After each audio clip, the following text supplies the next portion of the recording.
Kembali di Kompas Petang, saudara, menanggapi pro kontra rekonstruksi penembakan polisi di kilometer 50 tol Jakarta Cikampek, Bareskrim Polri menegaskan terus bekerja secara profesional. Polri menyebut rekonstruksi bukan hasil final dari penyidikan sebuah kasus. Hal ini ditegaskan oleh Kabareskrim Polri, Komjen Listio Sigit Prabowo. Polri terus menerima masukan terkait fakta baru mengenai insiden penembakan polisi di kilometer 50 tol Jakarta Cikampek. Polisi menegaskan tetap bekerja secara profesional dalam mengungkap kasus ini. Kabareskrim Polri juga mengatakan turut mengundang tim pengawas eksternal dalam rekonstruksi seperti Komnas HAM, Kontras, hingga Amnesty International. Namun hanya pihak Komnas HAM yang ikut menghadiri rekonstruksi. Hari ini saya perlu jelaskan bahwa rekonstruksi yang kita lakukan tadi malam itu adalah bagian dari proses penyidikan yang dilakukan oleh Bareskrim Polri. Artinya rekonstruksi yang dilakukan belum merupakan hasil final. Apabila ada temuan-temuan baru terkait dengan tambahan-tambahan keterangan, informasi, saksi maupun bukti-bukti yang lain, tentunya tidak menutup kemungkinan bisa dilanjutkan dengan proses rekonstruksi lanjutan. Yang perlu saya tekankan bahwa dalam rekonstruksi yang tadi malam kita lakukan, kami selalu berusaha untuk profesional, transparan, dan objektif dengan selalu melibatkan rekan-rekan media, rekan-rekan dari pengawas eksternal. Dalam hal ini kami mengundang Komnas HAM, Amnesty International, dari Kontras, imparsial, dan juga Kompolnas. Walaupun yang datang hanya dari Kompolnas, namun demikian kami tetap menghargai independensi dari rekan-rekan pengawas eksternal yang lain.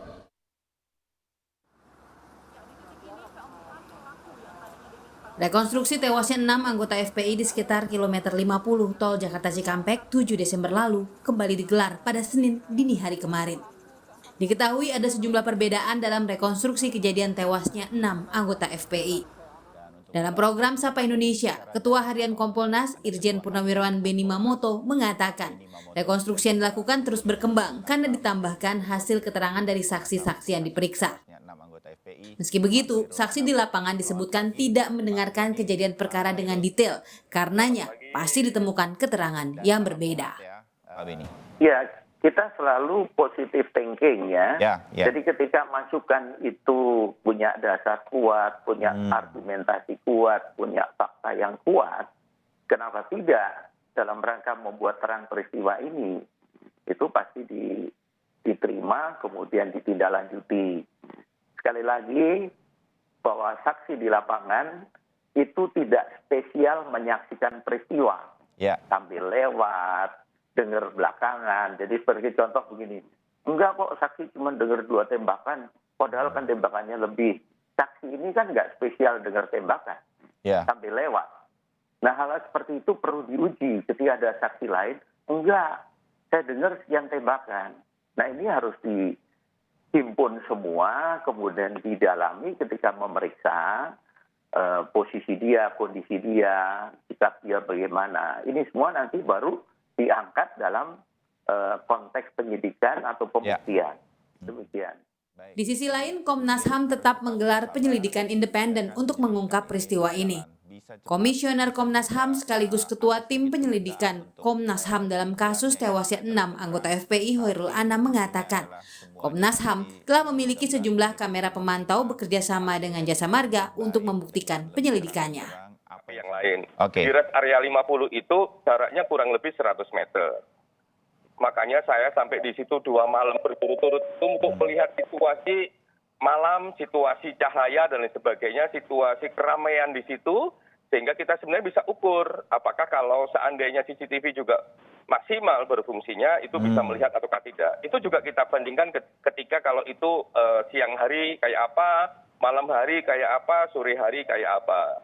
Nah itu sudah diambil sama Komnas HAM logika bagaimana bekerjanya CCTV. Nah, memang terus kami dalami dengan keterangan kemarin dari Jasa Marga, termasuk kami meminta titik 0 sampai titik yang nggak bisa kami sebutkan titiknya, karena itu sangat krusial bagi kami. Setelah kami dapat nanti akan kami akan sebutkan di publik, biar ini tidak ada gangguan penyelidikan kami.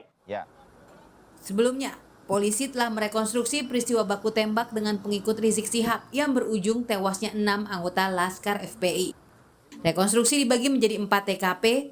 TKP pertama di depan Hotel Novotel Jalan Karawang Internasional Jawa Barat. Salah satu mobil yang ditumpangi FPI menabrak sisi kiri mobil polisi dan melarikan diri. Di TKP kedua di sekitar bundaran Jalan Karawang Internasional hingga gerbang tol Karawang Barat arah Cikampek ke rest area. Dilakukan reka ulang saat polisi berusaha menyalip dan menangkap pelaku dan terjadi aksi baku tembak. Rekonstruksi TKP ketiga yakni rest area kilometer 50. Petugas meminta 4 orang Laskar FPI untuk tiarap dan turun dari mobil. Polisi menggeledah dan menemukan 2 orang Laskar di dalam mobil itu terluka. Di TKP terakhir, 4 orang Laskar FPI yang ditahan polisi dari rest area ditembak di dalam mobil.